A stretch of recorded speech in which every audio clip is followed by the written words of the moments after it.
everybody. Welcome back once again to the Retro Wrestling Review USWA podcast, coming to you from the Retro Wrestling Archive right here in Gadsden, Alabama. I'm your host, Gene Jackson, along with producer Smokey behind the scenes, making all this happen. Please help me welcome my co-host. First up, he is the behemoth stud, I guess we'd say. It's Josh Briley from P3 Radio. Josh, what's going on, man? Man, I'm trying to be the stud here in Bemis. It's a hard job, I was supposed to call you BT, Eugene. Anyways, yeah, man, it's a hard job, just like your job, hosting the show. I can't imagine trying to wrangle me and the co-host or whatever. But how are you doing? Oh man, don't make me lie to you. I've been looking forward to this. It was a fun episode this week. Absolutely. I'm excited about this Robert Fuller interview we're going to be checking out here in a little while. He outdid himself this week, I felt like.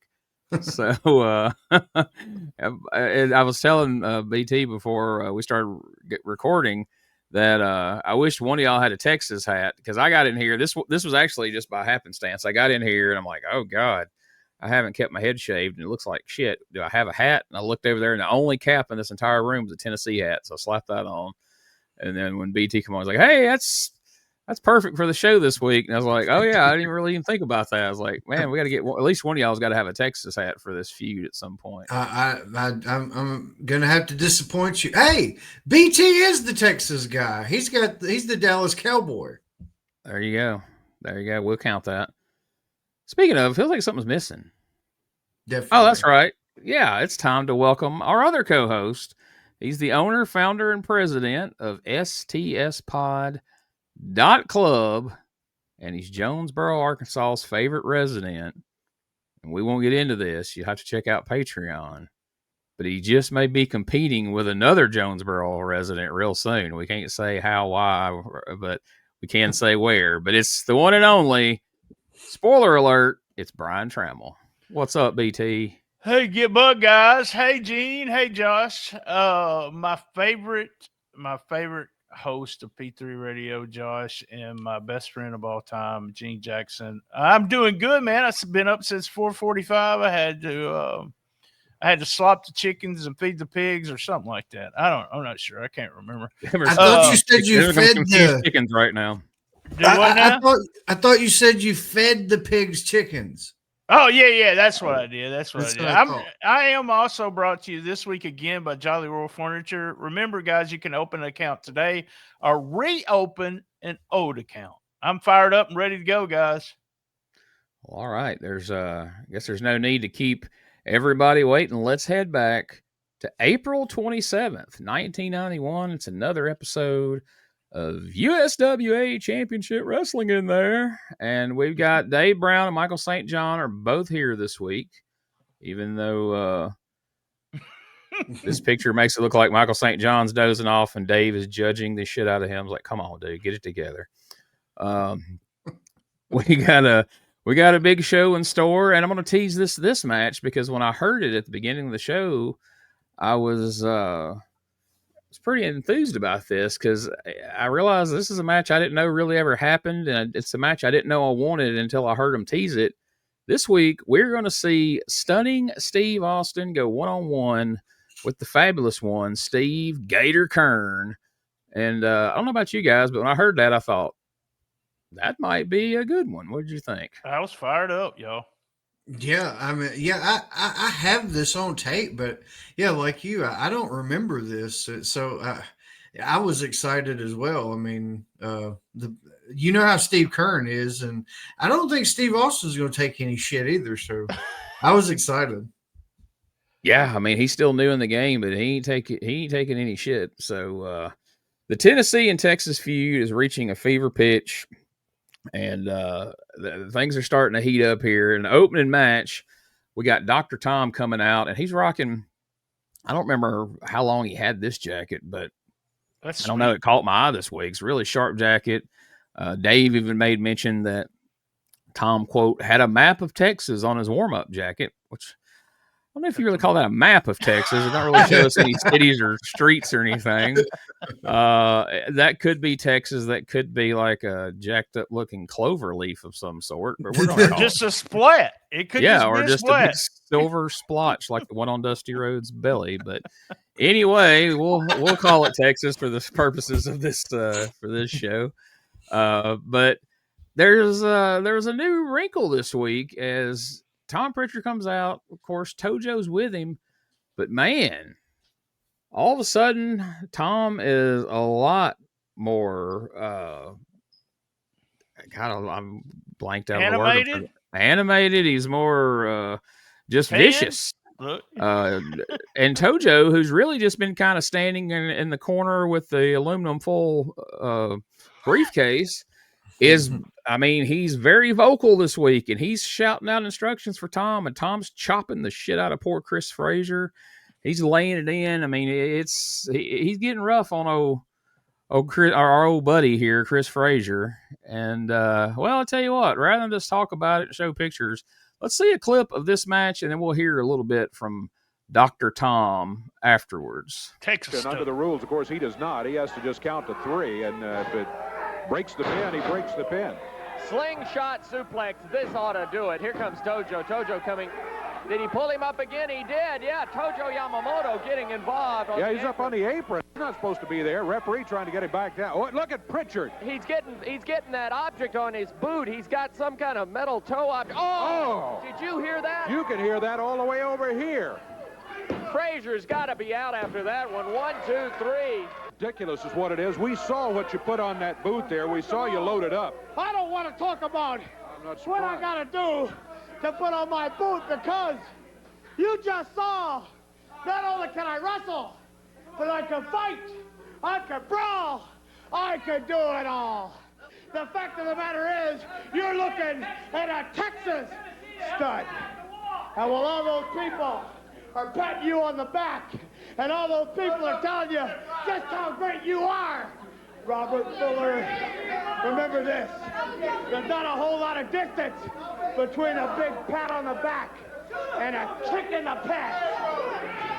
And when you step in the ring with me and call yourself a stud, you better be able to back up every word you say. All right, that's the bold move here. We're calling out the Tennessee stud. Man, like I said, just a vicious streak we haven't seen in Tom Pritchard perhaps ever before. He's picking Chris Frazier. He's clearly got Chris Frazier beat. He keeps picking him up, breaking these pins, although after the slingshot suplex, that basically should have been 3 because he didn't pull Chris Frazier up. Tojo got up on the apron, but Paul Neighbors didn't go to him until it was already, he could have already counted 3. But that's nitpicking. But just to show how mean he is, clearly he's got Chris Frazier beat after the slingshot suplex. Pritchard's execution of this keeps getting better each week. It just varies on how well the person straightens their legs out on their end as far as the bounce off the ropes. But he's got that twisted motion where he's executing it well. But just out of pure meanness, he didn't need to do it. He didn't need help to beat Chris Frazier. Tojo gets the referee. He straps that. He looks like he's strapping a slingshot to the bottom of his boot. But it is Dave Brown has confirmed that is indeed something loaded on the end of his boot, and then he hits that enziguri kick, and Chris Frazier is all but done for at that point. We finally put this beating to an end. But man, like I said, Tojo is a lot. All right, we lost BT for some reason. Tojo's a lot more animated at ringside, and he is really on Pritchard to be vicious and mean, and Pritchard is seemingly more than up to the challenge there. So what did you guys think of this new and improved vicious Dr. Tom Pritchard? Well, I liked it because, I mean, I liked Dr. Tom before, but I was kind of getting the feeling that Tojo was just kind of like the hood ornament. He's there, but he's not.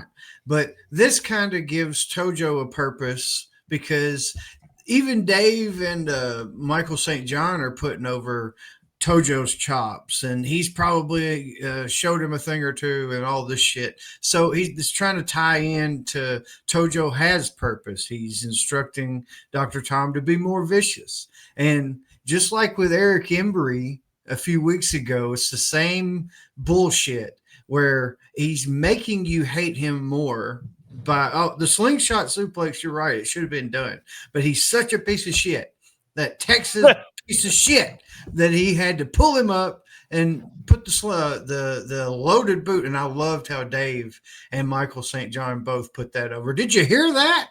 These definitely got something in there. I love that shit. It's the little things, you know. It really, really was putting the stamp on Dr. Tom, just like I said, being a total Texas asshole. Me too. Yeah, I agree. I mean, a lot more vicious than he's been being. I did write down a comment by Michael St. John. Michael wanted us to know that he thought that Dr. Tom had dropped some weight. So Michael St. John looking at that body, making sure he didn't say anything about that tan, though. So I was upset about that. Did you notice whenever Dr. Tom's heading over to the desk that the sign's falling off the front and no one has bothered to come fix I it? didn't even see that. I didn't see that. I don't know why that caught my eye, but I was just like, somebody couldn't have come out there and stuck that back on while they were off camera, like during the match. But just a pointless little observation there. But I did like Pritchard's promo, you know, called himself the Texas Stud. Yeah. And, you know, this is another one of those we've talked about, you know, what appears to be Eric Embry's attention to detail. And to Josh's point, I'm wondering if when he brings Tojo in, if he's like, look, just kind of hang out in the corner, interfere when we need you to, but just kind of lay back right now. And then in a few weeks, when we're going into a big match, then you can ramp it up. Then you can be the evil Tojo that everybody remembers. And we can ramp up things on our end, and that'll bring a whole new attention to you and add another dynamic to everything. Or is it just purely coincidental that they were like, hey, we ain't doing shit with Tojo. Let's make him useful. I want to believe that this was strategic and like, all right, just ease into it. And then here as time goes on, we'll start showing your influence over Tom and over, you know, how we're punishing people in the ring. What do you guys think? You think this is intentional, or do you think it's just fell into it? That's to your point exactly. I think it probably is intentional now that you explain it like that, because Tojo was over so fucking strong here as a heel. Like he is the pinnacle of a bad guy. You know, in most of the people's minds of memory of late. And like, that's a big shadow. He's a small guy, but he carries a big fucking shadow of a bad guy. And Eric Embry and Dr. Tom, I don't think have been really heels in this area, at least for years and years before maybe with Tom. But I thought he was a good guy for the most part. But yeah, I'm sure it had to have been that way because they had to establish themselves first, do what they had to do, and then Tojo could start being more like the old Tojo. And we've made mention, I think I have, and Gene's talked about older people always remember Tojo no matter what. And that's what Josh was saying. It's so weird, but I got a text message from my college roommate and yesterday, and he just sent something from one of those groups where, you know, they post old photos of wrestlers, and it was Tojo, and he was like, love this guy, he was crazy or something like that. And I was thinking, after all these years, we still have people talking about, and I mean, this was 1991, so we all knew how evil Tojo could be. Yeah, you know, I've talked about that before on here, but I just recently went home to visit my parents and was hanging out at their house, and a friend of my dad's stopped by, and he's younger than my dad, but he's still probably 20 years older than me at least. And I don't know how something came up about wrestling. I think he's just like, hey, Gene, you still involved with wrestling? And I was like, yeah. And the first thing out of his mouth, he goes, "Boy, I remember growing up watching wrestling. Man, I love Tojo Yamamoto, that little evil bastard." And that's the first name, not Lawler, not Jackie Fargo, that was the first and only name he mentioned specifically. And he went into like a whole story of going to Tupelo to a show when he was a kid and watching Tojo split somebody open with the wooden sandal, not sandal, but the wooden shoe that he had, and I don't know, a lot more people have memories of Tojo than you would think based on what you hear amongst wrestling fans. Like, he made an impression on people who aren't necessarily like the biggest wrestling fans in the world, but in general, even though you don't hear a lot of podcasts and groups where people are just sitting around talking about Tojo, even though I guess we're one right now, but to the average person, he really stood out. So, and plus in that time, it was relevant, being Japanese and all that. That's what I was going to say. There was a little bit more relevance there with the Japanese being evil in that time period. And I think that was what got him over, And you have to ask Jerry Jarrett this, but, he was a babyface for a while. So, and a big-time babyface with Jarrett as tag team. So, it makes me wonder whether that's how they they came up with Jeff and Robert being tag team, because one of the successful tag teams back in the day was kind of like a heel and the top babyface being Jerry Jarrett. So, yeah, we'll talk a little more about Tojo and Jeff Jarrett in the Patreon post show, folks, if you want to catch that. Speaking of Jeff Jarrett, right now the Southern Heavyweight Champ comes out.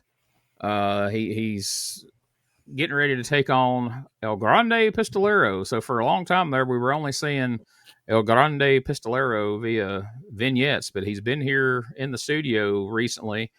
And him and Jeff have a good little match here. I enjoyed it. It was different than what we normally see. And man, talk about different.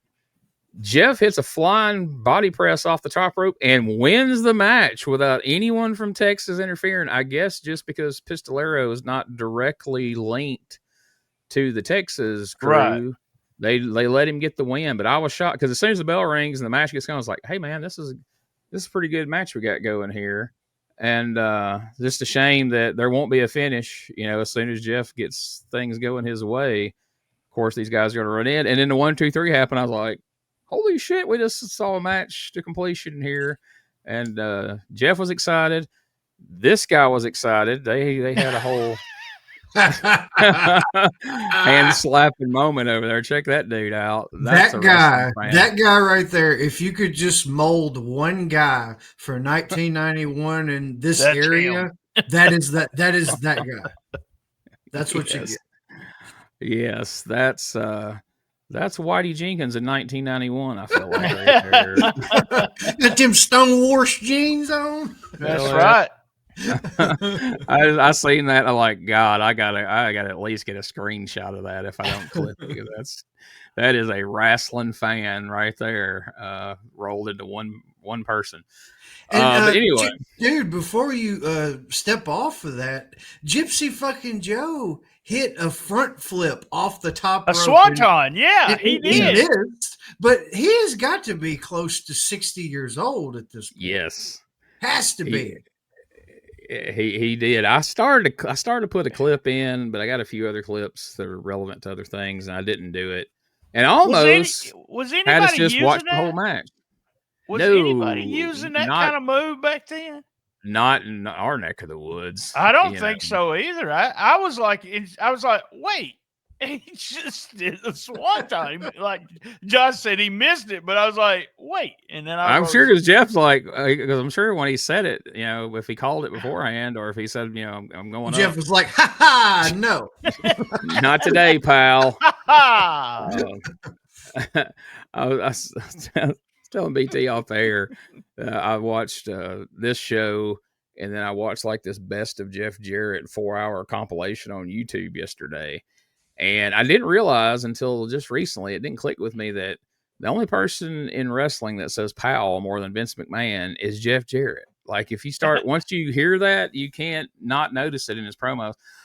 tell you what, pal, listen here, pal. I'm like, God dang, he's little Vince over here. But yeah, he's no Jeff Hardy, but for a 60-something-year-old man, that was an impressive. 'Cause he got some distance across that ring. He didn't just like flop off. I mean, he jumped and got over there. But Jeff gets the win. We hear from Jeff.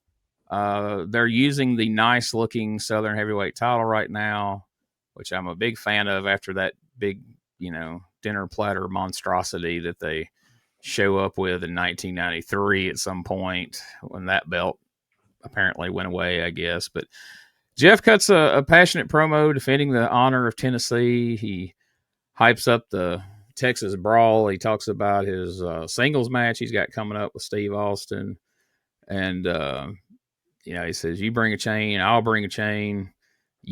So you think he's establishing a premise here. You bring a chain, I'll bring a chain. You bring a chair, that's fine. You better be ready. Like, wait a minute. You're supposed to say, I'll bring a chair. But it's like, you bring a chain, I'll bring a chain. You bring a chair, well, that's fine. Okay.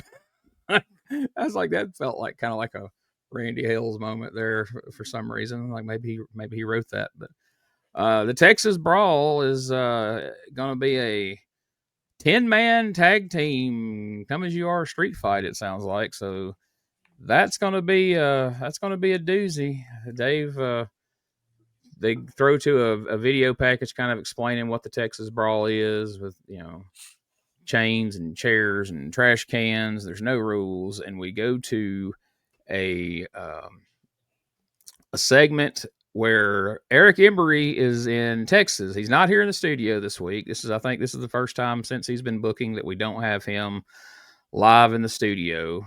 Let's see. I don't know if we have a clip of that promo or not. Actually, I've got a clip. I forgot. I've actually got a clip of some Jeff Jarrett.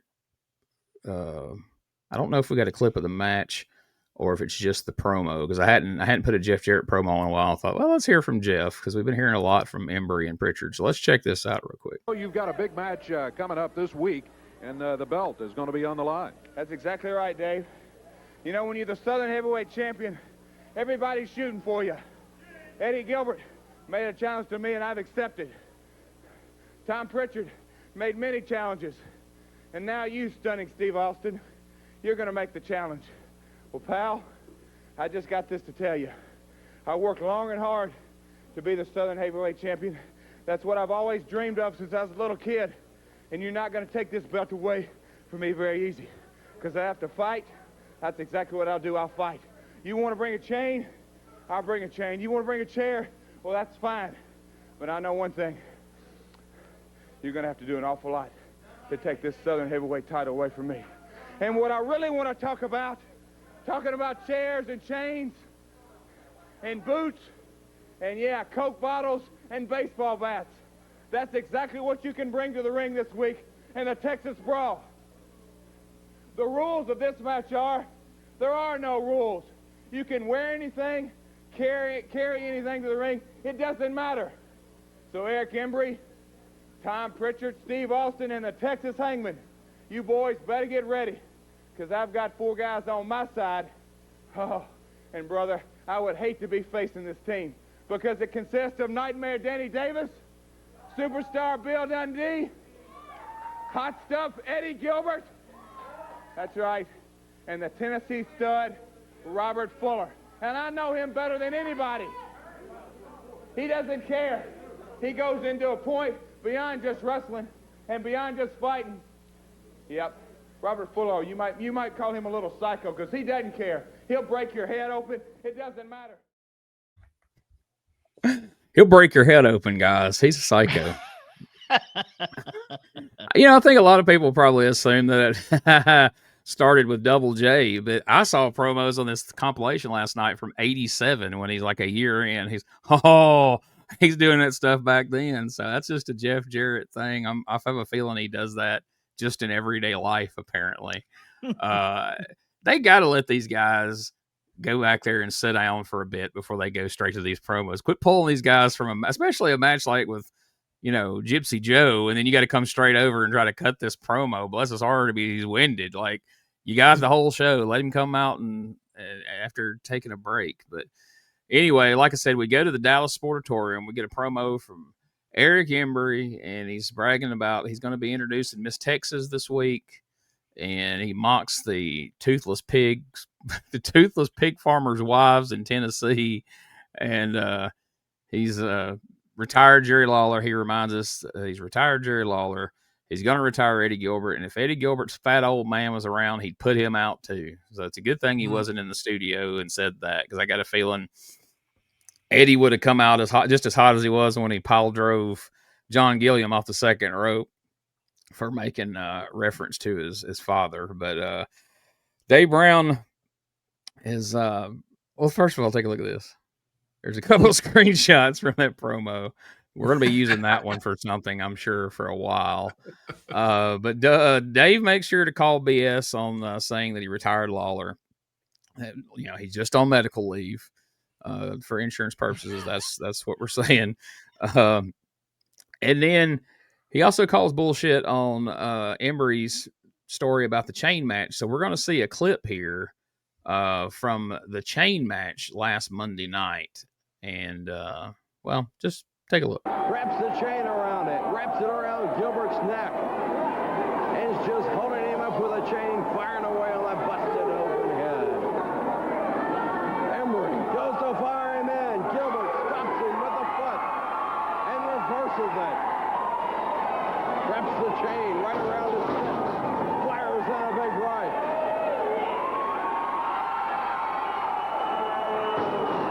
Gilbert quickly back up, firing away on Eric Embry, has him busted open. Gilbert fires away another right on Embry. Has the Texas champion staggering now.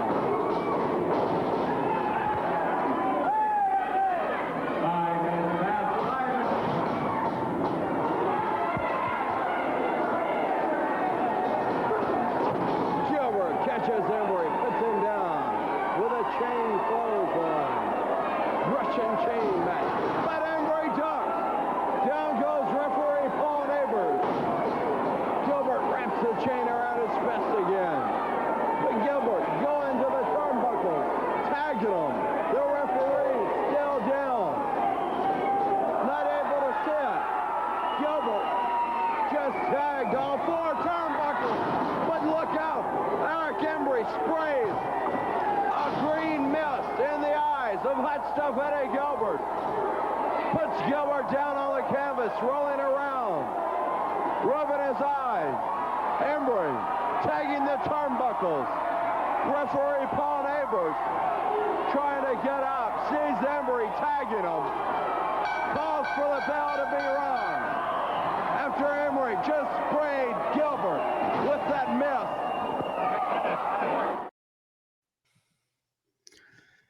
Now, for years and years as wrestling fans, we believe that only wrestlers of an Asian descent, Orientals, if you will, as they were allowed to be called back then, had the ability to regurgitate this green poison mist, as it was referred to at different times, and spit it into people's face. But here, Eric Embry of Texas has sprayed a substantial amount of green mist into the face of Eddie Gilbert.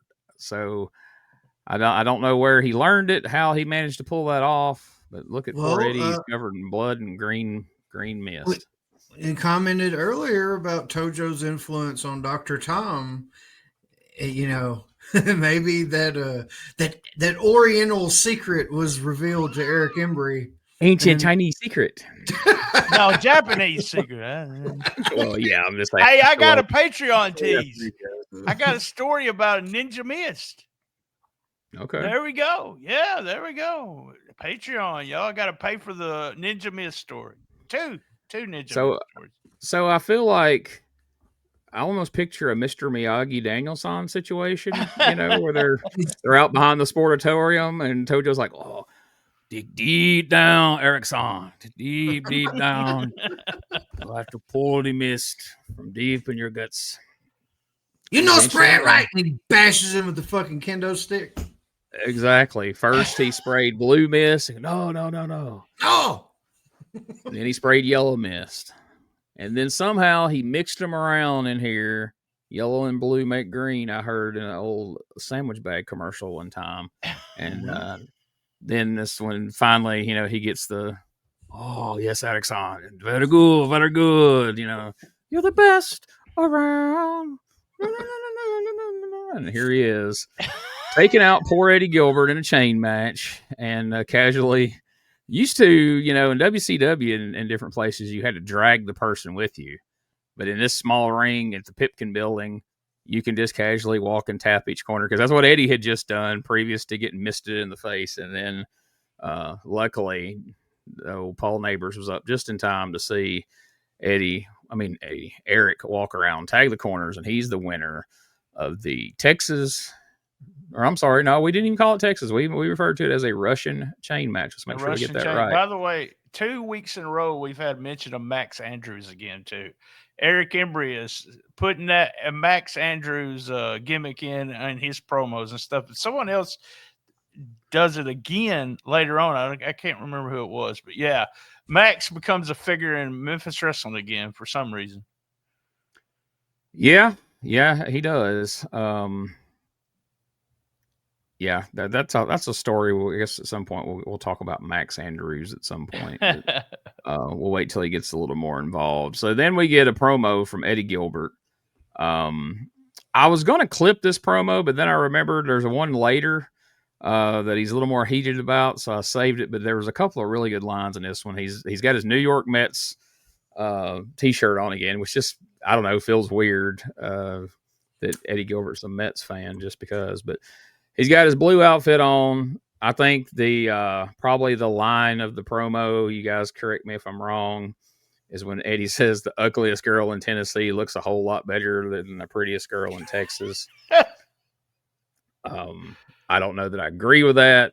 I've been to a strip club in Dallas that would perhaps present another side to that story.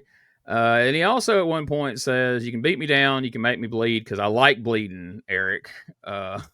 So Eddie Gilbert enjoys bleeding, so he's in the right feud for it. What do you guys think of this, the first Eddie Gilbert promo of the day? I liked it. I mean, he's a little intense, but I mean, like you say, he kind of cranks it up at the end of the show with the next one. But I think he's doing it that way so he doesn't pop his wad essentially there at the front. He's got to wait till the end for the coup de grace. But yeah, Eddie was good at just coming out and spouting some shit, and it's setting a tone for the rest of the show. But yeah, I love that line. You can bust me open. I like to bleed. It's psychologically it instills that he's a sadistic bastard, and that's why he's the perfect guy for the job whenever you need something rotten done. I love it. I liked it too. I thought it was funny when he was doing his own imitation of Embry. Apparently Eddie had a bunch of those he could do backstage. So that he sounded a lot like Embry, a lot like him. So fun promo. Yeah, Doug has said that was one of Eddie's talents, was like he could mimic just about anybody, and he was always cracking people up with voices. But it isn't something you've seen him pull out on TV very often. He had that one voice that he would do, mocking people. But as far as doing imitations of people, I did enjoy that when he pulled out a brief Eric Embry imitation here. So then Dave and Michael St. John run down the card here. Hey, and, before they run down the card, was it where they showed those kids were fighting in the crowd? Did y'all see that? Yeah. And you could tell at the end they were starting to, like, the one kid turns around and bam, punches him right in the arm. And I was like, man, they got a spanking when they got home, boy. Dave had to correct him, like, all right, let's keep the wrestling in the ring, guys. Don't be shooting over there, all right? I know a real punch when I see one. I was dying. I was like, man, I can't believe they're showing these kids and talking about them. Yeah. Michael St. John said, man, that kid looks like it's handsome, boy. That kid's a little stiff in there, Dave. He punched that boy pretty hard. So now we're going to hear from the whole Tennessee side. Oh, Robert yes. Fuller, the Tennessee stud, comes out, and let's just hear this before we start talking about it. The Tennessee stud. Davis and Eddie Gilbert to talk about it right now. That's right, a whole bunch of fine fellas. Let me first get Danny Davis over here. Let me ask you, Danny, where you from, man? Jackson, Tennessee. Jackson, Tennessee. Let me get Eddie Gilbert over here. Eddie, where you from, man? Lexington, Tennessee. That's Eddie, and my good friend Jarrett. Where you from, Jim? Hendersonville, Tennessee. That's right, and our other partner, we're talking about Bill Dundee from Australia, but the latest known Tennessee lover of all time came here from another country and never did leave, and asked me where I'm from. I'm Knoxville, born and bred, Daddy, Tennessee, and I got all the pride in the world in it. God bless the greatest state in the United States of America. Eric, Embry, Tom Pritchard, that old bunch of yours. Let me tell you what it is, baby. It's Tennessee. And I think now, boys, it's about time to prove it. They got this thing they want to call Texas Brawl. Let me tell you something, boys. You should have named it Tennessee Brawl, because when it comes to brawling, you got the best bunch of brawlers right here that's ever come down the pike. You bring anything you want, I'm going to guarantee you something, Embry. You say that head of yours is so smart, it works so well, you can think of all kinds of things. You can't even start to think like the stud thinks, Daddy. I've got a bunch of friends out here that's going to stand behind me, and it's the first time in my life I can really stand up and say that. And I'm going to tell you something, boys. Jeff, I ain't never going to let you down, Danny. I'm never going to let you down. Eddie, we're going to be the finest cooperation of human beings ever put together in the state of Tennessee. And I'm going to tell you something, Texas geeks. That's going to be the worst luck you ever had in all of your life. I'm going to guarantee you that from the stud man. Yeah. A guarantee from the stud man. That's my favorite. My favorite line of that there is the stud man.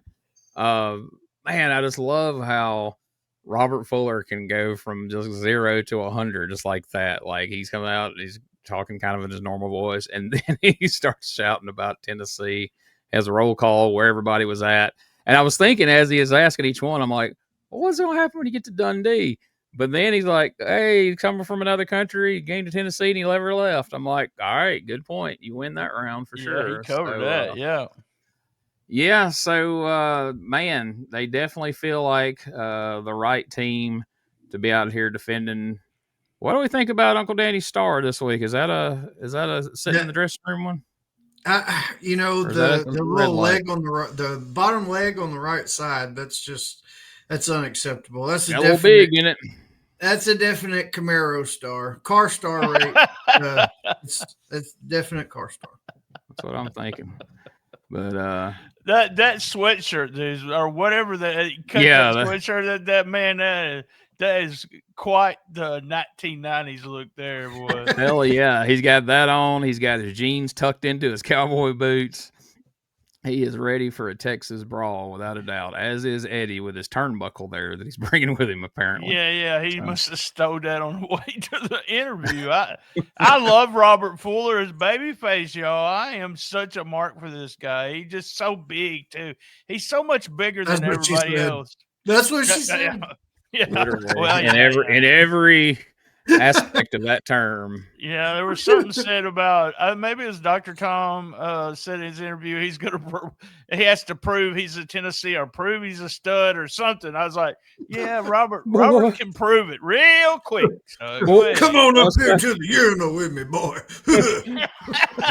I'll slap you upside the head with 12 inches of limp Tennessee hog meat, and then we'll see who's the stud, boy.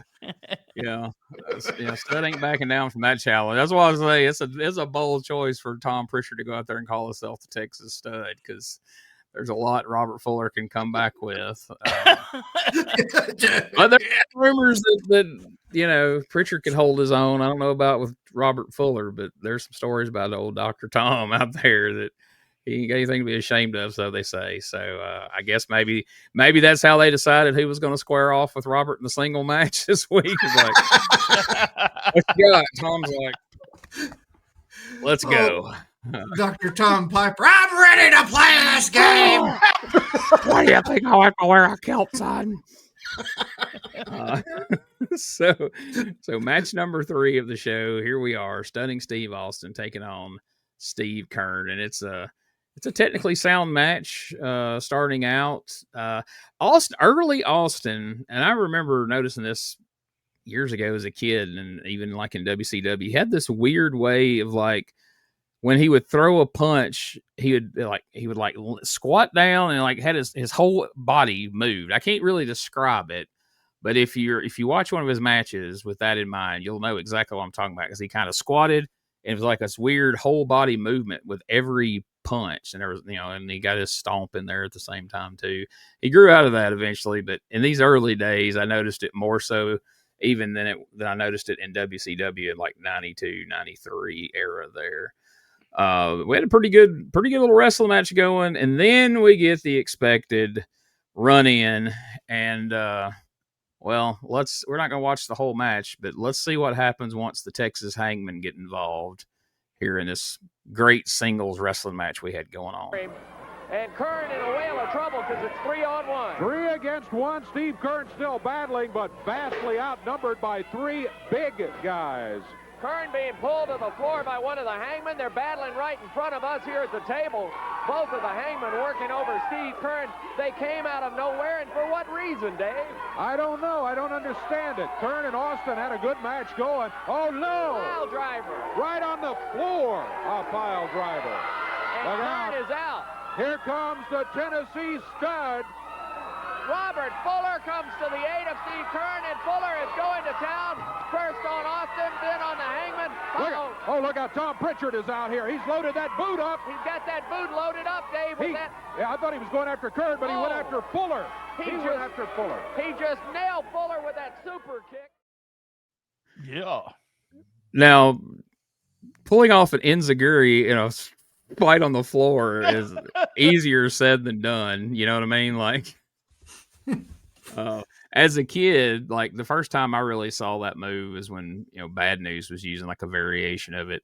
So I always, no matter who was doing it, whether it's Tom Pritchard, I always call that a ghetto blaster, because that's what Bad News had named it. So I remember as a kid, like, oh my God, he was ghetto blasted him with his loaded boot. But okay, so here's where I'm thinking maybe this is a sign that Eric Embry isn't here today, because I want to think this is a detail he would have caught based on the other things we're seeing. But it was odd to me that he's right in the middle of everything last week, but we announced this 10-man tag team match. Steve Keirn's not in it. We run down the card for Monday night. Steve Keirn's not on the card. Then Steve Austin wrestles Steve Keirn. He gets pile driven on the concrete. Clearly, we just wrote him off. At least they covered a little bit by having Eddie Marlin come out and announce that Robert Fuller is going to take Steve Keirn's place in Jonesboro. But still, I would have liked to have seen this match happen before we ran down the Monday night card, because it just felt very out of place to me. Because when they brought the team out, and I'm like, and Lord knows I'm an Uncle Danny fan from way back, but it felt odd. Like, well, we got Danny Davis in this match. We don't have Keirn. Keirn's not from Tennessee, so all right, I'll accept that. That's fine.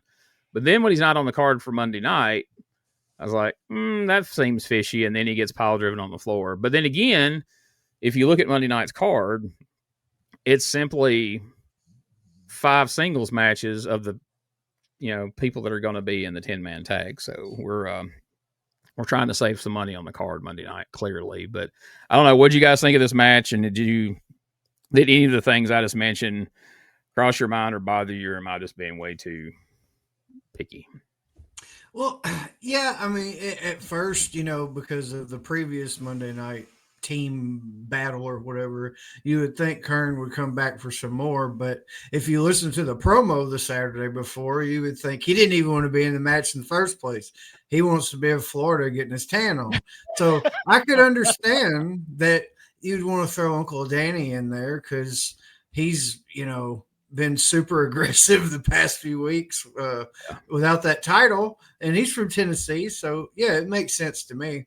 But I have seen in further YouTube investigations, though, Kern's not going for good. So I don't think he's been complete. He may have to go back to Florida for graduation or some shit.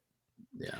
I told the wife, I just saw in my mind, Kern comes into TV and he says, well, what are we doing this week? So we're going to have am I going to get paid anymore? And they was like, no, you're not going to make anymore.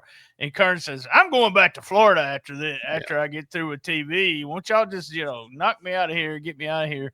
Something on that match that stood out to me also was that now Steve Kern, I said this before, but I was right next to him at Evansville Con. At his table, Bruno on a table was there. Me and Bruno was there. Steve was right next to us. He's like a normal sized guy. He's a little taller than me, not much. But it really shows you how big of a man Steve Austin is. He made Kern look tiny, man. He made him look real tiny. I want to shout out to Brandon also, who's on Patreon. Brandon he was on 5-minute time limit this week, and he chose Steve Kern as one of his people. So there you go. He's on the Kern train Brandon. with us all. So, what was his animal? Was it alligators? I can't remember. It wasn't alligators, though. I can't remember. I mean, if it's 1,000, if mine would have been 1,000 alligators, I definitely would have picked Steve Kern to be my four. Oh yeah. I think mine was like fish or something stupid. Yeah, yours was fish. The one that was the most fun was the T-Rexes. Holy shit! Yeah, I stand corrected. I thought elephants was the pinnacle. Never mind. The guy that joined us had a really interesting thing for Goldust to do to T-Rexes to fight them. So go listen to the 5-minute time limit there. It was fun. It was stupid, but it was fun. It didn't cross my mind with the 1,000 fish, but we were watching something the other night because Rosie likes shark shows, and there was a show about these about great white sharks and about them eating other fish. And I'm like, damn it, I should have picked John Tenta, but didn't relate to him being the shark at the moment. Anyway, next up, Dave runs down the towns. We got Fuller replacing Kern in Jonesboro. We got a fundraiser card in Germantown, Eddie Gilbert's homecoming after 6 years to Lexington, and we're going to be coming to Batesville, Ripley, and Clarksdale, Mississippi in there. Then, that guy, I'm sorry to cut you off. No, go ahead. Before you move away from Lexington, Tennessee, and Eddie's homecoming, did you see they listed a kickboxer there? Yes. And Michael St. John totally botched the last name, Anthony Manus. He said Manus. But whatever. And that guy is he is a fucking judge for most UFC events. Oh wow. Yeah. Wow. That's pretty cool. He made it somewhere. I also like how Michael St. John says Kennett, Missouri. Oh, Kennett, Missouri, yeah. Instead of Kennett, but how should he know, right? He's from Alabama. And so then we get a recap of last week's JC Ice versus Downtown Bruno match. And the shenanigans that took place in the end where one of the Texas hangmen came down. He ran Bill into the post and knocks out Bruno. So Jamie gets the win. And we get a promo from Dundee that's clearly from Dallas. And he's wanting revenge on, he don't know if it's Killer or Psycho, but they're all the same. Whatever hangman's across the ring from him Monday night is going to beat the shit out of him.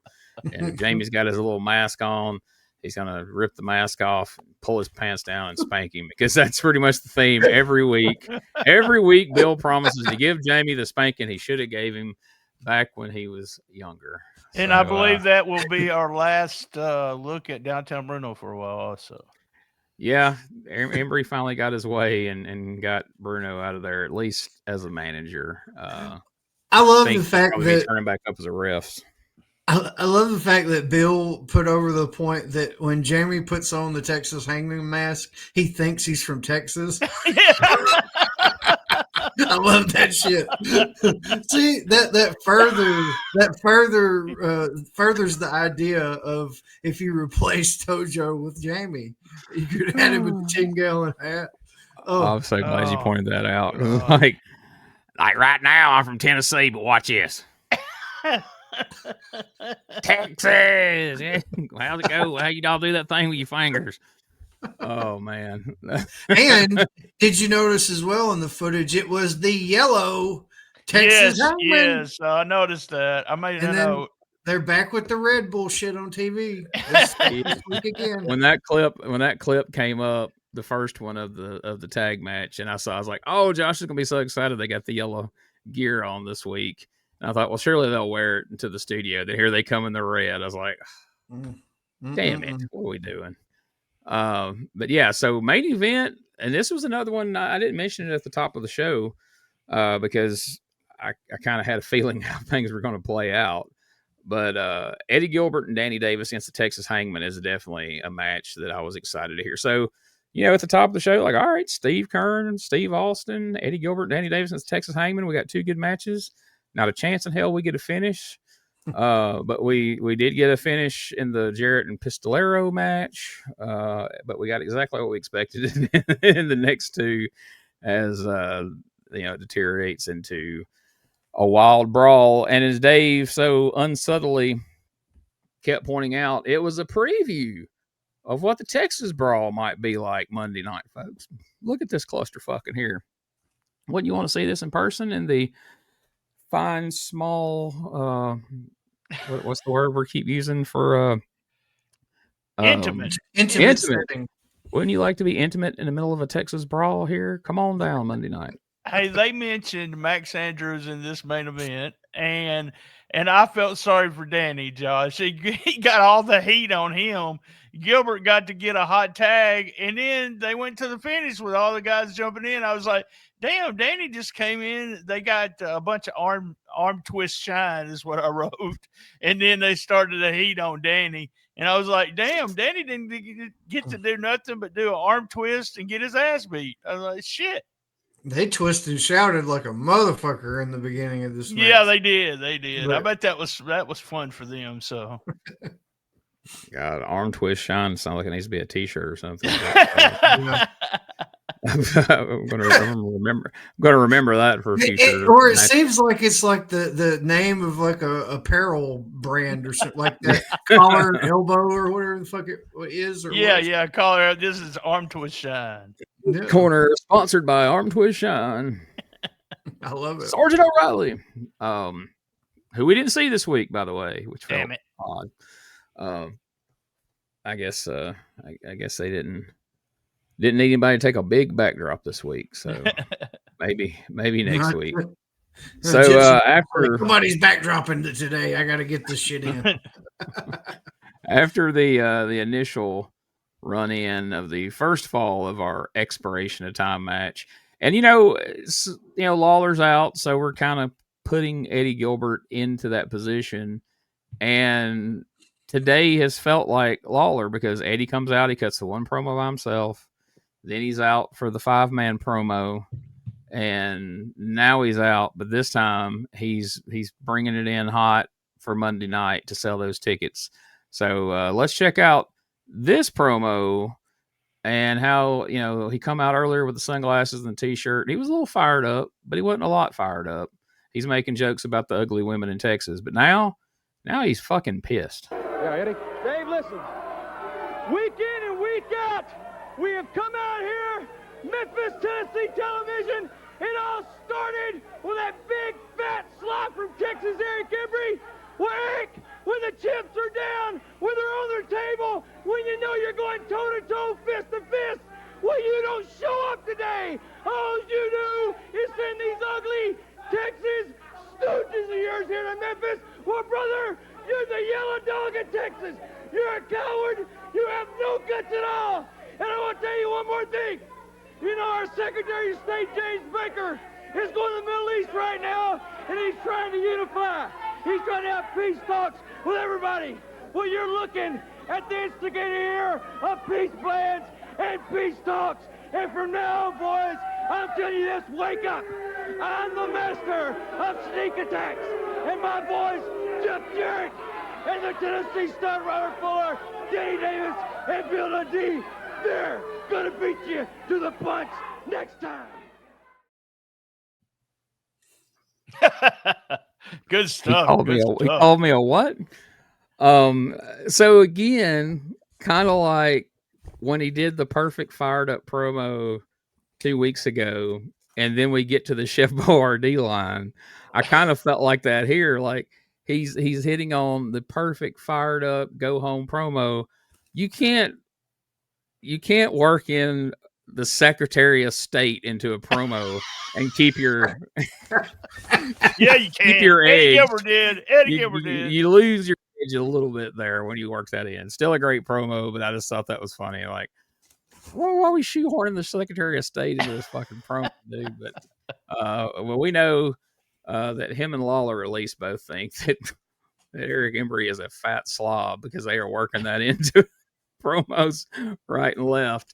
And I feel like this picture now perfectly captures Eric Embry's face when he hears these promos, like, you sons of bitches. Then again, obese, ugly, obnoxious, rotten piece of slime. Is he talking about Eric Embry? Is he talking about Brian Tramel? We don't know. We don't know. No It's 1991. He did that earlier that year on me. That's so right. There you go. So I don't know. Embry may have got word how well that got over, and it's like, hey, let's use it on TV. No, he did that. He did the Embry thing before he did the promo on me. So there you go. I assume so. I was just trying to tie them together in some form there. But so there we go back to the ring and try to have another fall. You're never going to believe what happens, guys. Oh my God.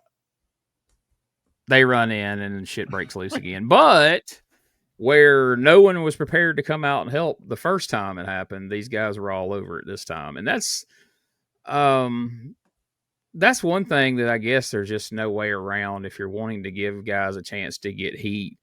But it's like you had all 5 of those guys out there together at one time in front of the camera. We know everybody's here. And then moments later, Robert Fuller's having to come out by himself to save Steve Keirn. He ends up getting jumped.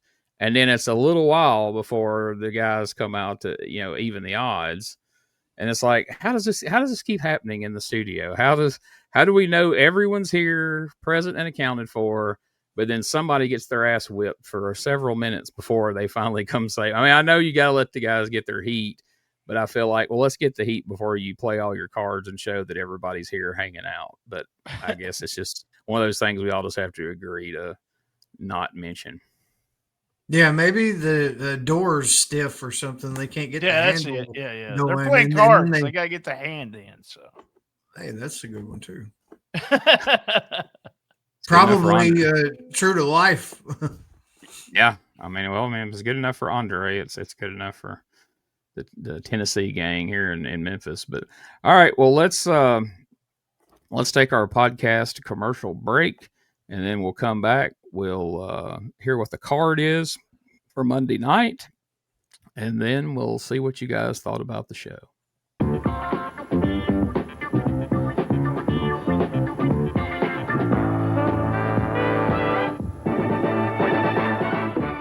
Hey guys, Ray Russell here.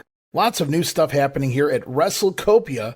If you haven't checked out our website at WrestleCopia.com, it's a great way to keep up with the latest episodes of all of your favorite Copia programming, from the Wrestling Memory Grenade to Regional Wrestling with the Territory Talk, the Wrestling Stoop with the legendary Bob Roop, and of course all of those programs also available at your favorite podcast streaming platforms. And if you want to stay up to date with everything going on in the Copia world, all the latest news, random thoughts, fun videos, pictures, and more, make sure to join the more than 33,000 followers over at Facebook.com/Wrestling Grenade. Don't be left out. And last but definitely not least, it's what keeps the entire machine going. I'm talking about Patreon.com/WrestleCopia. We appreciate your support in helping us pay the bills to keep the WrestleCopia Podcast Network running and enabling us to continue to bring you all the quality programming that we offer. Ladies and gentlemen, welcome to Give Me Back My Pro Wrestling, the podcast that's based on the old school but can still help you find the good stuff from today. Jimmy Street and the Plastic Sheik, Jarrett, are the undisputed tag team champions of the wrestling podcast world. From thought-provoking topics to superstar interviews to action figure expertise, this team does it all. And all they ask is, Give Me Back My Pro Wrestling.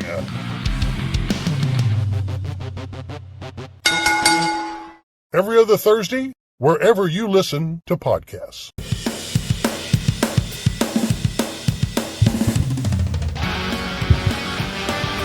Tired of the same boring wrestling podcast? Need something with attitude, chaos, and maybe just a little cussing?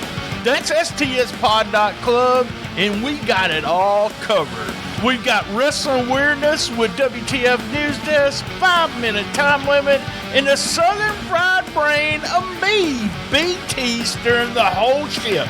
We also have rolling into Memphis every week about the current Memphis wrestling. Interviews, hot takes, and wrestling outrageousness so wild it might get you banned in 12 states. That's right, it's SDSpod.club or search all podcast catchers for Shooting the Shiznit, where wrestling podcasts grow chest hair. Not sure what that meant. Love my mama. All right, we're back. All right, let's see what Monday night's card is all about, and then we'll see what you guys thought about this week's show. Parking is going to be free. It'll be across from the Coliseum, of course, at the Pipkin Building at the Fairgrounds. Now, the opening match of the night. Danny Davis, the Nightmare, will be going against Hangman Psycho. Got the Hangman split up. It won't last that way all night because they are going to be back together in part of the Texas Brawl later on. But in the opening match, it'll be Danny going against the big Hangman Psycho. Following that, the presentation by Eric Embry of Ms. Texas. Now, I don't know what he's got in mind. I haven't seen this Ms. Texas he's bringing in. But anyway, that's what Embry says. Include that on the card. So there it is, the presentation of Ms. Texas. Then following that, Superstar Bill Dundee will be going against the other Hangman Killer. J.C. Ice will be in the Hangman's corner, Jamie Dundee, of course. Following that, a stud match. And in this one, Tom Pritchard was talking about it a little earlier. We're going to have some words from Robert Fuller later on today, too. Fuller, the Tennessee stud, against Tom Pritchard, who claims he is also a stud from Texas. Well, we'll see what happens. Maybe it'll all be settled Monday night. Southern heavyweight title on the line. Jeff Jarrett said since he's been a little kid, he dreamed of being the Southern heavyweight champion. He is, and he intends to stay that way. He will be defending the belt against stunning Steve Austin. It's going to be a tough test for Jarrett because Steve Austin coming into the prime of his career right now. And nothing. This is Brawl coming up, and Jeff Jarrett talked about this a little bit earlier, and Michael was telling you about it too as you looked at some of the video. You can see how wild the night could end up at the Pipkin Building Monday night. Eric Embry, Dr. Tom Pritchard, Steve Austin, and the Texas Hangman, the bunch from Texas on one side of the ring. On the other is going to be Jeff Jarrett, Robert Fuller, Hot Stuff Eddie Gilbert, Superstar Bill Dundee, and Nightmare Danny Davis. What a match. And the thing about the Texas Brawl, Dave, is you never know what to expect, but I guarantee you this, anything that's not attached to the Pipkin Building Monday night is liable to end up in the ring or involved in that match. Well, there you go. I mean, you got a stud match on the card. I mean, you can't go wrong. But let's hear it. What do you guys think? What was your least favorite part of this week's show? I mean, I'd be a liar if I said that I wasn't just a little bit disappointed. There wasn't at least in one of the main event match, like at least one of the falls wasn't a definitive decision. At least once, and then the second one could be the big run in. But I guess it was just to show the importance of the situation and the chaos, and do it twice in a row. I get that thought, but yeah, I at least wanted to see one pinfall or something going on. I thought the show was real good again. I'm being picky, but no Eric Embry live. I really like it more when he's there, giving Dave hell and everything and doing promos live. That's the only thing I could think of that I didn't like, because I know they're building for that big main event. It's the only way Memphis seems to build is have everybody in the ring at the end of the show. But really liked it. I like this. This 1991's been damn good, y'all. Maybe by November we're bitching and complaining, but it's been really fun year so far. Well, you do have to admit that if Eric Embry was here, you wouldn't have got to see that arm twist heat because they would have been showing an Eric Embry promo during that match. Well, that's with, true. The Damn, Texas I'm so Hangman glad. against Eddie Gilbert and Danny Davis. So they had to send him away, like, just stay in Texas so we can actually have a Texas Hangman match this week. So what was the opposite end of the spectrum? What was your most favorite part of this week's show?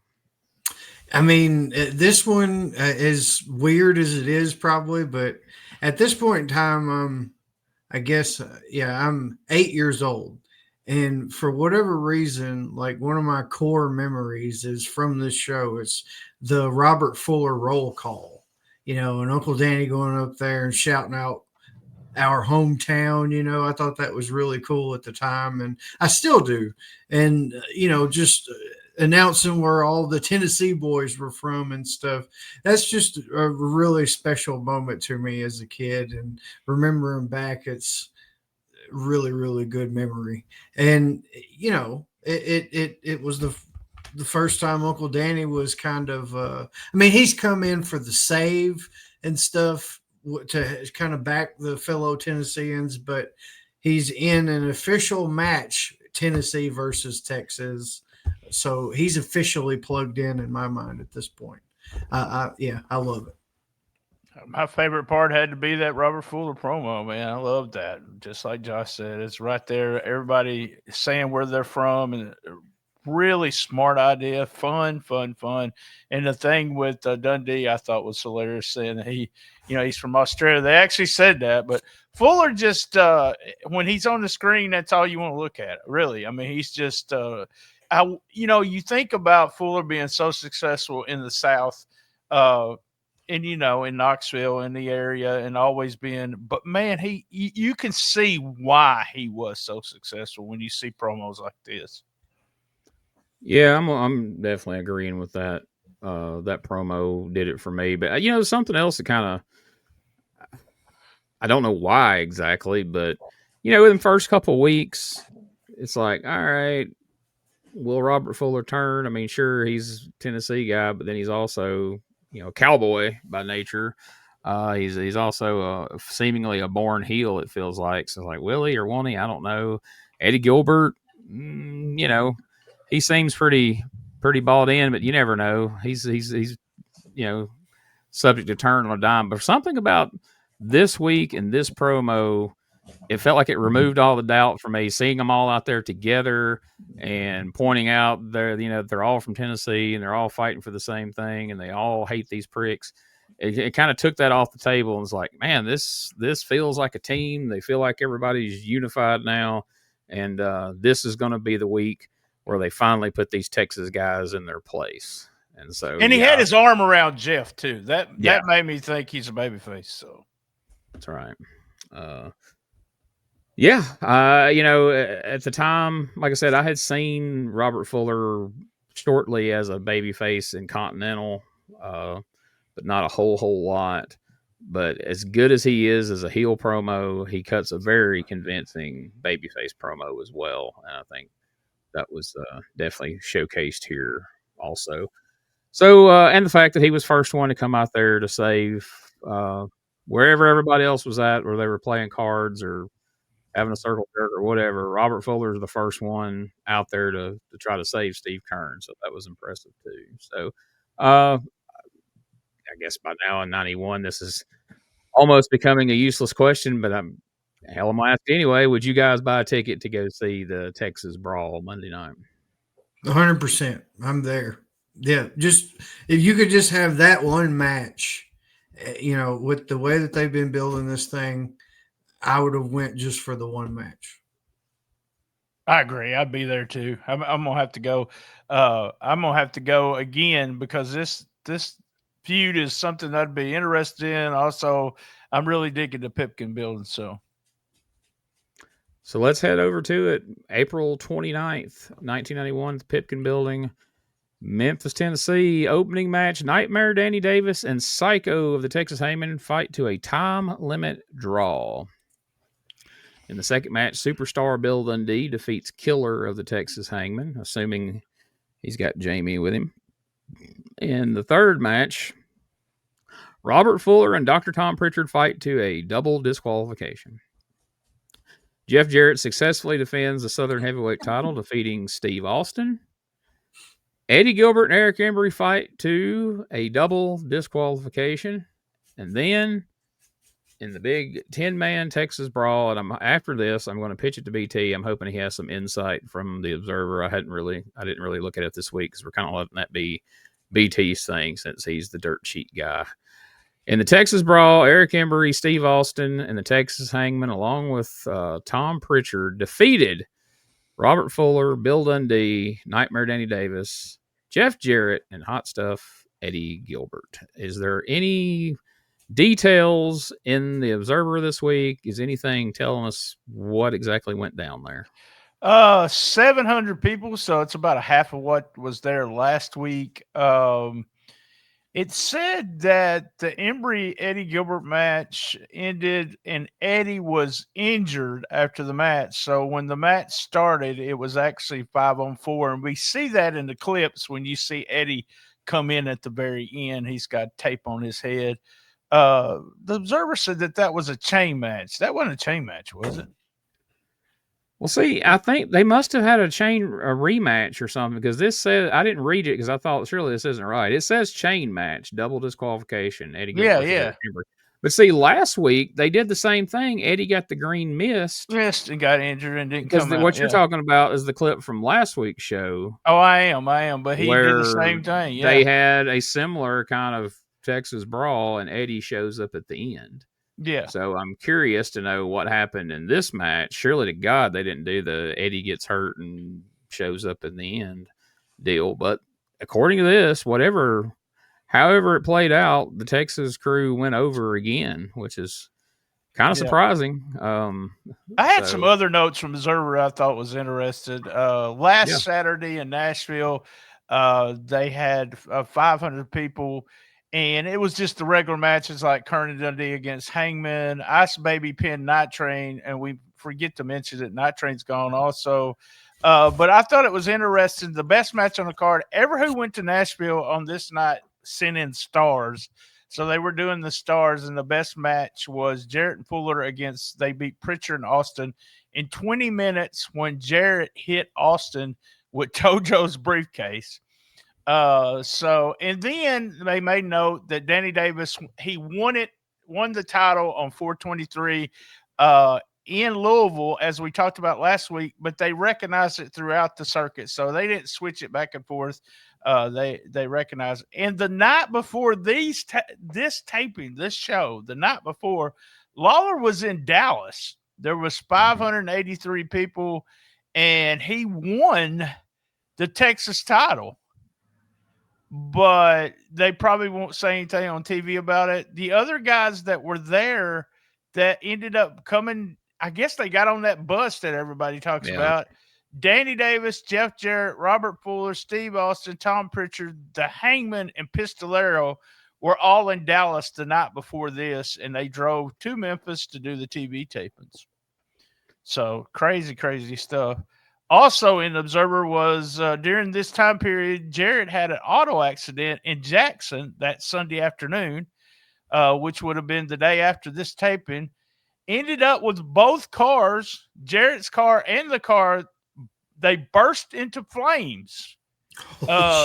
Jeff managed to get out of the car through the window before the car burst into flames. He was treated for 3 hours in the hospital and then released. Crazy, crazy. There were 7 others. None of the rest were wrestlers who were treated from the wreck. I emailed Jeff yesterday afternoon because I said, we covered a wreck in 1993 and we made so much fun of Eddie Marlin's driving. And then this wreck, and I actually messaged Jeff and I said, look, I know you have more chances of being in wrecks than most normal people, normal humans, as I put.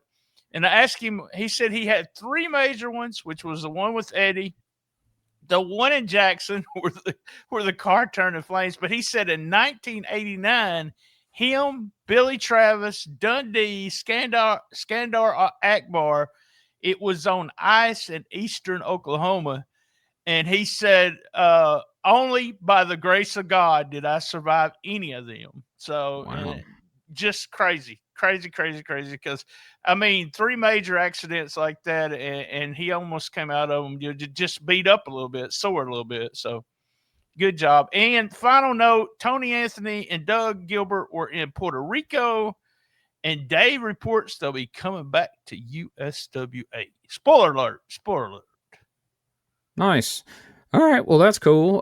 Yeah, I noticed whenever I was pulling results that around this time, while he's recuperating in Memphis, Jerry Lawler is wrestling in Dallas a few different times here. So, I guess his neck injuries, he's immune to them in Dallas. So. Yeah. He said before the match, Lawler told the fans in Texas that he's working a match against doctor's orders because of his neck injury, which is, I guess, because some fans in Tennessee may see the match in syndication on ESPN. So they drew 583 people. Did I say that for that show? That's pretty solid sportatorium at that time. Yeah, I'll say by this point it was. I mean, there's a time that Fritz von Erich would have had a real heart attack instead of faking one. That was what they drew. But by now, it's cause for celebration. All right, well, that covers this week's show. We'll see what clips we get of the Texas Brawl and clarify if that Eddie Gilbert and Eric Embry match was a chain rematch or not. But right now, Brian, tell us what's happening over at stspod.club. All right. Every day we do Shiznit Minute, talk about the current wrestling scene. With Saturday, if you're getting this on Tuesday, we did episode 1002, which was rolling in the Mempho 246. Last week we celebrated the 1000th episode. Was really silly. Y'all joined us. I appreciate that. And Gene and I did WTF News Desk. Tomorrow, if you're listening to this on Tuesday, tomorrow, is that when it comes out, Tuesday or Wednesday? Wednesday. If you're listening to it today at 5:00 today on Wednesday, we go live with Bill Rush.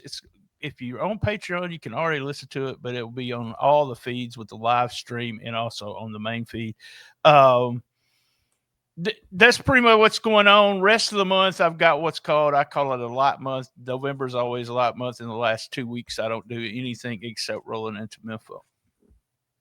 I got you. All right. Well, next up, let's hear what is happening on this week's P3 Radio. All right. Again, 4 out of 5 hoots. The podcast always talks about videos, but never gives you links. It's Josh and Richard, and it's 431 Too Many Horses. $4 for 4 foreskin. I wrote that. I can't remember, but I do want to tell them that Josh and Richard are docking experts. They've become docking experts. Well, like I said on the show, at this point, we've had at least 30-something minutes of conversation and analyzing, and that is that is more than most people. I mean, in the world, you would think. What I want to know is there ever been a podcast that spent that much time talking about docking? Not that was allegedly 2 straight men talking, I bet. Right. We're talking about Christmas decorations going up. Josh told a story about Little White shaking hands with him, which is hilarious. I thought it was funny that Richard had no idea who Little White was. He acted like it was some goddamn Japanese musician that had never seen America. He's like, "Oh, I have no clue." It's like, what the fuck? Where were you in 2003, motherfucker? Because I was listening to was everywhere. Little White. I have no idea who that is either. Yeah, Jelly Roll too. See, I listened to Little White, Jelly Roll. That whole little mix of people was together. So Richard has already told the story. I think you told the Little White story before, which I thought was weird because he had never heard it. Well, I told it here, I think on Patreon. Oh, okay.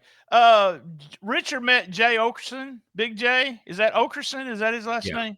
I just want y'all to know I don't know his last name, but I have a crush on him. Richard wrote a country song that was a #1 hit about Sting and his dad called Life and Prayers. That's when he was a kid. And Meemaw made some appearances, which was always good. Hey.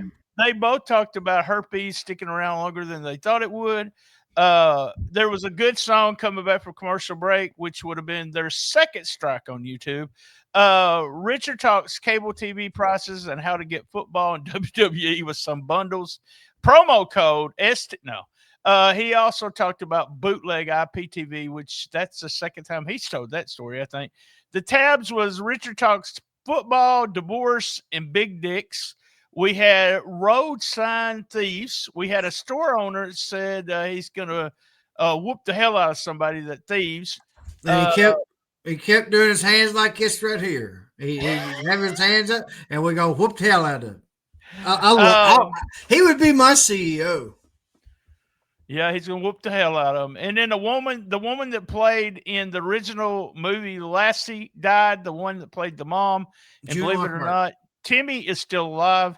And there was a TV show canceled on HBO because the horses died. That was P3 Radio, episode 431. There you go. You can check it out wherever you get podcasts, or you can check it out over on youtube.com/@Retro Wrestling Archive. You can find the majority of the P3 Radio episodes. There's been a few that's been pulled down due to copyright strikes, unfortunately, or muted. But most of them are there. Check them out along with all the other tons and tons and tons of wrestling content that we have over there. For everything related to this podcast, you can check out USWApodcast.com. All the social media links, merch, all that is available at USWApodcast.com. And we sure would appreciate it if you would check out patreon.com/retro wrestling archive. One of the fine patrons the other day posted that Retro Wrestling Archive provides more content than any other Patreon he's ever been a part of. So that made me happy because I feel like I'm always struggling trying to keep things up. I put all the podcasts up there early on the Patreon. Now we've started putting up a lot of the STS shared content goes up there, and including the Patreon stuff that originally just only went to BT's Patreon. So join up. We have, of course, the Hot Mics post show we record here each and every week. And if you think the things we say here are questionable, oh boy, you should join the Patreon. But also lots of cool watch-alongs. This past week, me and BT watched a match that prior to watching it, Brian had no idea ever happened or even existed. It was Bret and Owen Hart taking on Rick and Scott Steiner from a Coliseum video exclusive from 1994. BT was quite puzzled at the psychology or lack thereof in some portions of that match. Four guys, poor total professionals just threw it out the window on that match, and then probably because of babyface versus babyface. It's one of those things where me and Gene were talking. We would like to be in a Q&A with Bret Hart and see what he thought about the Steiners, because they did not work each other many times. We say this might have been the only time. So it's certainly the only one recorded that I've ever seen or found.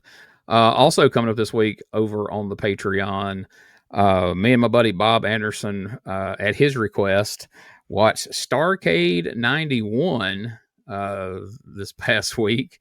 It was the first ever pay-per-view that he watched as a kid live on pay-per-view, so it has a sentimental value to him. He's been wanting us to watch it for a while. I finally broke down, and it was fun. It's not a great pay-per-view. It's always bugged me that they try to concept pay-per-view for a Starrcade, but it was fun. And what's funny is, as we're watching it, Thomas Rich's name comes across the screen as one of the guys that's going to be getting drawn out for this, lethal lottery. And Bob said, "Have you heard from Tommy lately?" I was like, "No, I hadn't talked to Tommy in a few weeks. The podcast is on hiatus." And about 10 minutes later, while we're watching this thing at like 2:30 on a Friday afternoon, out of the blue, Tommy texts me. He's like, "Hey man, you still alive? I ain't heard from you in a while. Just checking in on you." And so I was like, "Hey, guess who just texted me, Bob?" And so afterwards, I talked to Tommy and told him, I was like, "Hey, I'm going to be quizzing you about Starrcade 91 pretty soon, because we got a few questions after watching that thing." But if you want to see that, check that out. We're going to be dropping it later this week. It was a lot of fun.